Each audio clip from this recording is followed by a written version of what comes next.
Declare bankruptcy!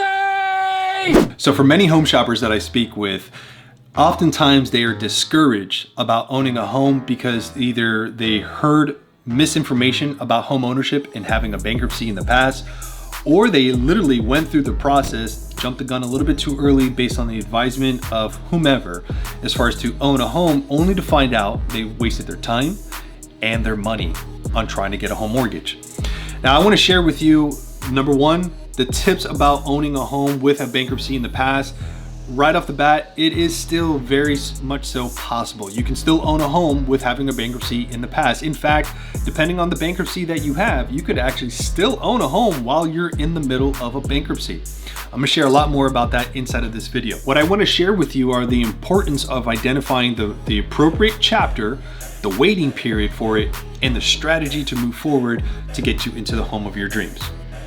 My name is Michael Anthony St.Claire, and if you're new to my channel, I share different tips about ownership, real estate tips, market strategies, and even home buying strategies just like this one. Now, in short, a Chapter 7 and Chapter 11 ultimately are going to be treated the same. What I mean by that is, from a lending perspective, it needs to be 4 years from discharge date. Discharge or dismissal. So whichever comes first, if your case is dismissed, then it's 4 years from that date. If you've completed your bankruptcy, gone through the courts, done everything you need to do, then it's 4 years from when it's discharged. That's super important because a lot of people tend to jump the gun when they're going for a specific program, only to find out, oh, I can't do it because my bankruptcy is there.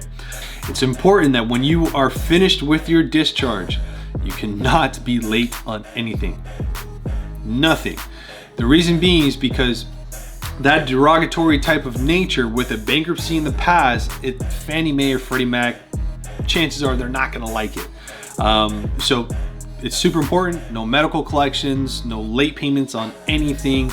You gotta have sparkling clean credit once you come out of that discharge environment, if you will. Chapter 13 is a little bit different. Chapter 13, essentially, the courts create a repayment plan for you with the debitors and the creditors. And the discharge and dismissal date is only 2 years. And in some cases, you can actually still qualify for a mortgage while you are still inside of that program, if you will. Chapter 13 usually lasts for about 3 to 5 years.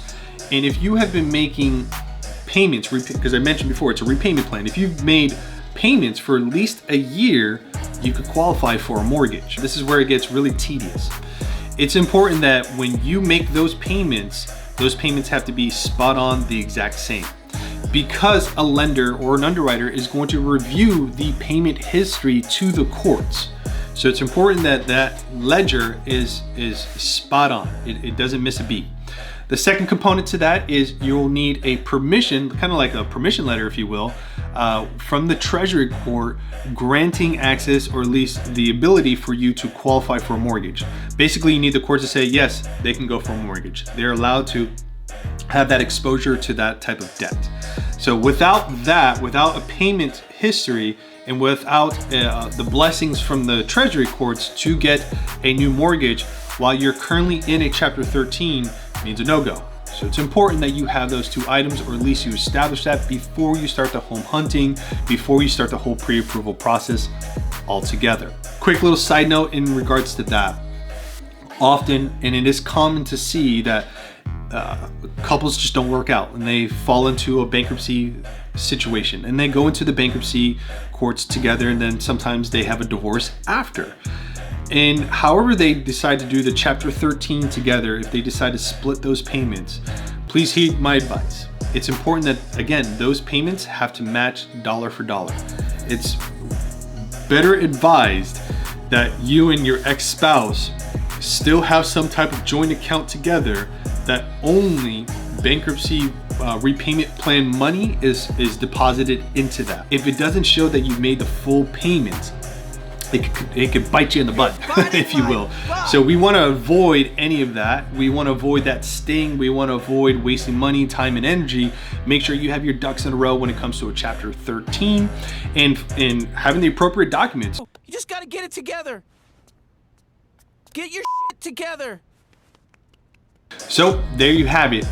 all of our serious homeowners and even home shoppers that want to build wealth through the power of real estate and may have had a bankruptcy in the past, don't discount yourself. Don't get discouraged. You can still build that wealth. It's gonna be a 2 to 4 year hold at most. Just keep your P's and Q's together. Make sure that there's no lates in the background, and have a plan. Have a plan going forward 6 months, maybe even 12 months before you want to look into home ownership again. Have a plan.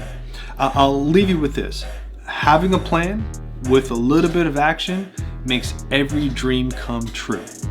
I hope you guys enjoyed this information. If you learned something of value today, please drop me a comment, drop me a like, or if you have more questions about bankruptcy and how it relates to you and your family and getting into the home of your dreams, leave it in the comment section. I do reach out and I do engage with you guys, and it obviously helps the channel. So outside of that, peace. Thank you so much.